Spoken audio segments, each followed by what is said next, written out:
You know, it's a funny thing about experts. When reporters want to write a story a certain way, one of the things they do, since they can't come out themselves and say, well, I think this about that, is they call up experts. And much of the time, most of the experts, sometimes all of the experts, will express a certain point of view or a concern or provide the right quotes that fit the story in a way that seems to match the worldview or the mindset or perhaps even the agenda of the news organization in question.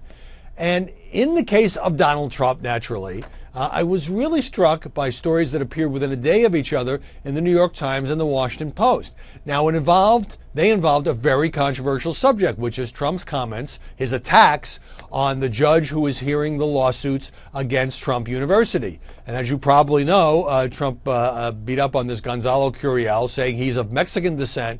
Therefore, he told the Wall Street Journal, he has an inherent conflict of interest, an absolute conflict in hearing these suits because of Trump's stance on immigration. And, you know, to go after a presidential candidate, to go after a judge like that in a case in which he is involved and raise the question of ethnicity is troubling, and it upsets a lot of people. So it absolutely should be written about and talked about and covered, and commentators can say whatever they want. But then you come to the straight news stories. So listen to two of the headlines involved. Now here's the Washington Post, which focused very tightly on the question of the judge.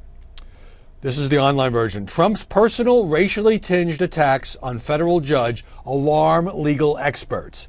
New York Times had a much broader story about Trump not only perhaps threatening the judiciary, but his threatening free speech and journalistic independence because he beats up on the press. The Times headline, Trump could threaten U.S. rule of law, scholars say.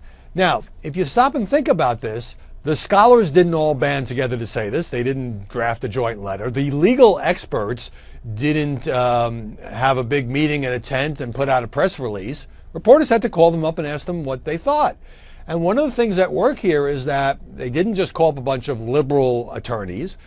You can call up conservative or libertarian lawyers who don't much like Donald Trump or are skeptical of Donald Trump, and you can get them to say very critical things. Trump does not, his candidacy doesn't fall along a left-right line.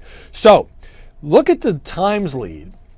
Donald J. Trump's blustery attacks on the press, complaints about the judicial system, and bold claims of presidential power collectively sketch out a constitutional worldview that shows contempt for the First Amendment, the separation of powers, and the rule of law, legal experts across the political spectrum say.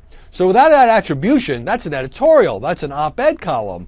Collectively sketch out a worldview showing contempt and all that. But if legal experts say, it's different. Second paragraph, it says that even the scholars on the right are saying, quote, they warn that electing Mr. Trump is a recipe for a constitutional crisis. So now we have a crisis for a guy who hasn't even formally accepted the nomination. And by the way, way down in this New York Times piece, if you want to talk about presidential lawlessness, there's a sort of a brief and almost grudging acknowledgement that, yes, Republican lawyers say that Barack Obama has flouted the rule of law by issuing a number of executive orders on immigration and other subjects, thereby imposing a policy without having to get the approval of Congress. Now, again, I'm not defending what Trump said. I think this is very controversial. I think the media should be all over it.